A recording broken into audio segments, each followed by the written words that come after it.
Did you know that one of history's most prolific serial killers wasn't some monster lurking in the shadows? He wasn't a phantom stalking strangers in the night. No, he was a beloved family doctor.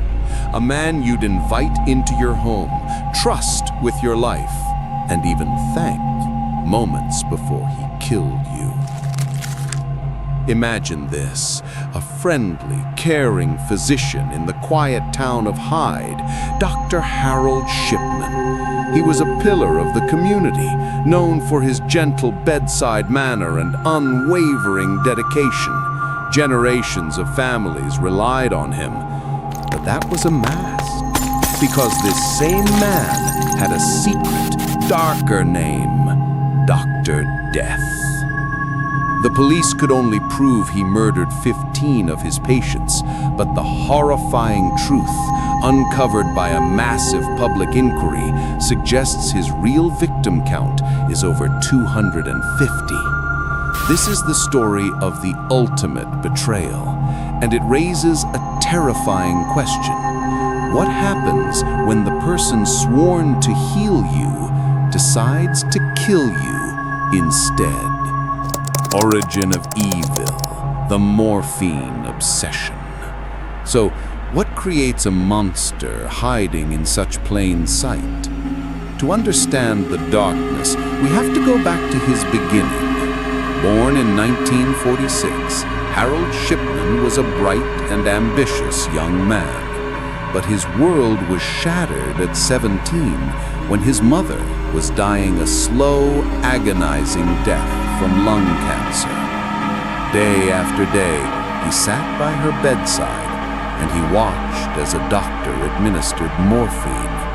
He saw how this powerful drug could erase pain, could grant a peaceful end. But young Harold saw something more. He saw control. He saw the ultimate power of a doctor, the power over life, pain, and death itself. It was a lesson he would never forget. And the first signs of his corruptible nature didn't take long to appear.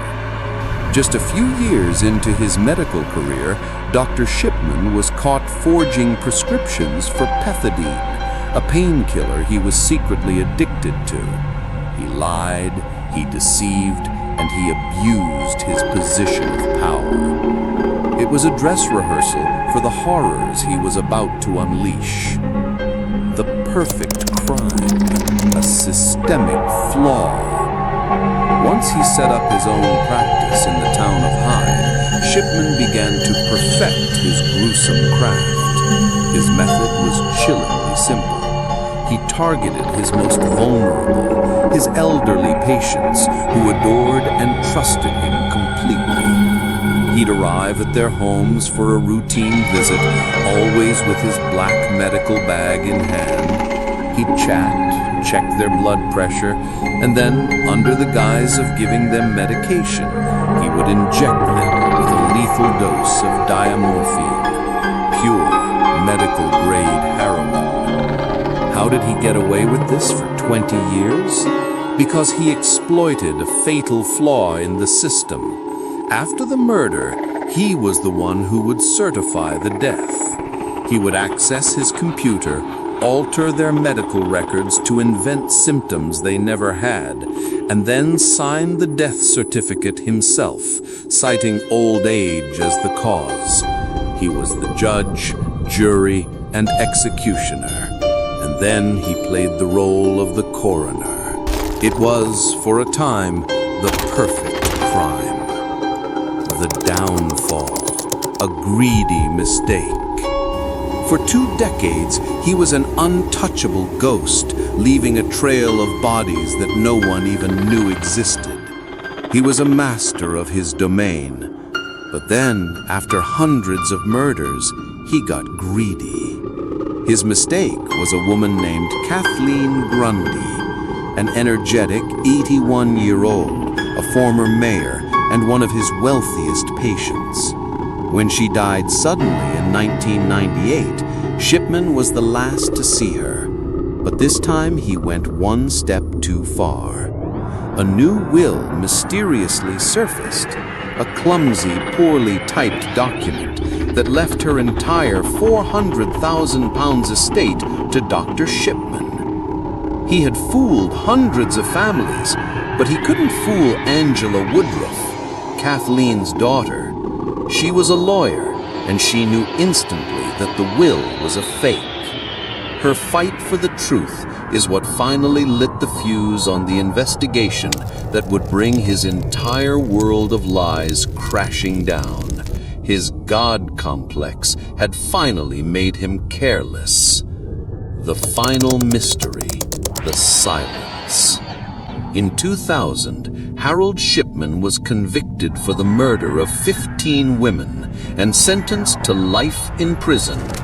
Throughout the trial, he was arrogant, defiant, and showed not a flicker of remorse.